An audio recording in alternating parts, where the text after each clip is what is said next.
revient ce matin sur la mobilisation des AESH qui demandent plus de reconnaissance de la part de l'Éducation nationale. AESH, ce sont ces accompagnants d'élèves en situation de handicap qui organisent une action ce midi devant le rectorat de Reims. Et on en parle avec notre invitée Léo. Elle est elle-même AESH et déléguée syndicale de la CFDT Éducation. Bonjour Nathalie Legros. Bonjour. Avec vos collègues, vous vous êtes mobilisés toute cette semaine. Pourquoi cette semaine de mobilisation ? Alors on voulait organiser une semaine de mobilisation pour agir autrement que par la grève, pour que l'on soit vu. Enfin voilà, c'était. Et votre message alors ? Vos messages ? Alors le message, il est très large par rapport à l'inclusion. Et l'inclusion, c'est l'affaire de tous, de tout le monde, de tous les acteurs de l'éducation nationale.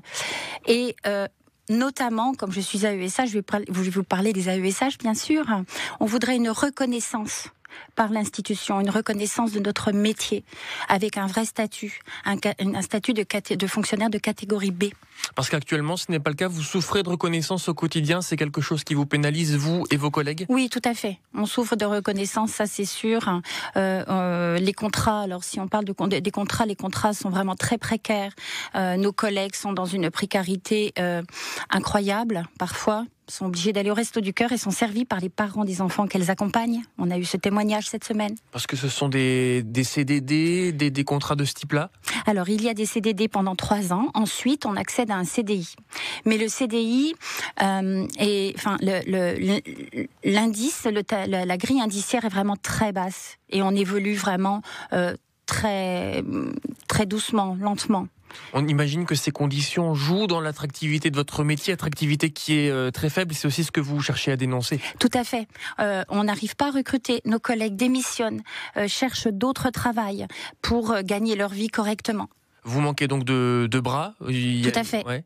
Comment ça se passe, la répartition des élèves ?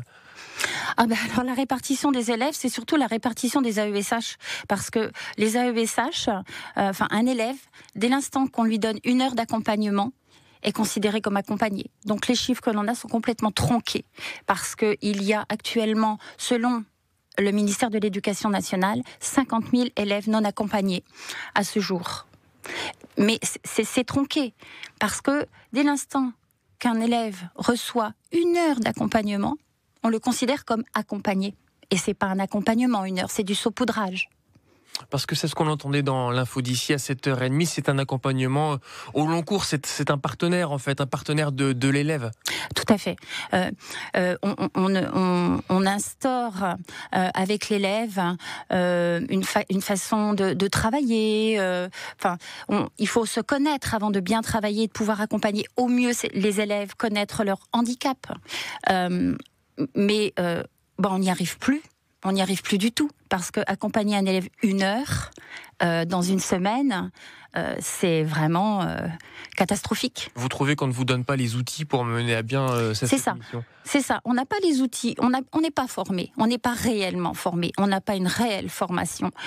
Et on est parachuté pour les nouvelles dans une école avec un élève dont on ne connaît pas le handicap, dont on ne sait pas le gérer entre guillemets, parce que quand vous avez des autistes lourds, sévères, je vous assure que c'est très compliqué.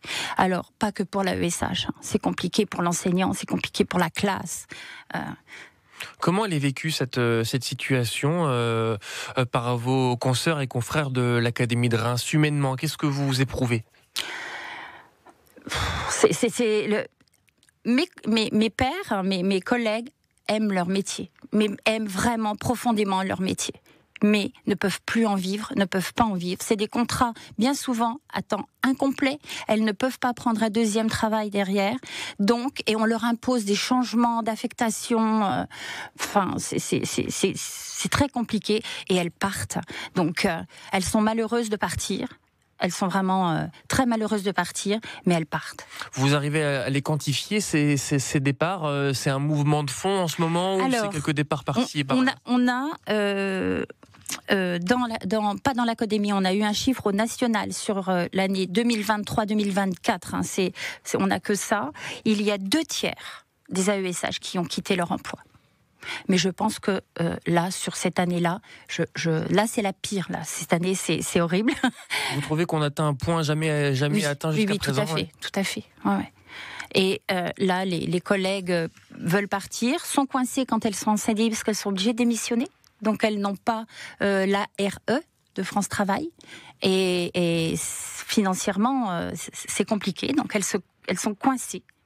Un dernier mot rapide, Nathalie Legros. Vous allez donc vous rendre devant le rectorat de l'Académie de Reims à midi. Qu'est-ce que vous espérez de cette mobilisation, de cette rencontre peut-être? Alors, nous allons rencontrer le recteur à 13h30. Ce qu'on espère, c'est être vu. Si l'on est vu, on est entendu. Enfin, on pourra être entendu, en tout cas. On espère être entendu. Vos espérances. Merci à vous, Nathalie Legros. Vous êtes AESH et déléguée syndicale de la CFDT Éducation. Merci à vous. Bonne journée. De la Côte des Bars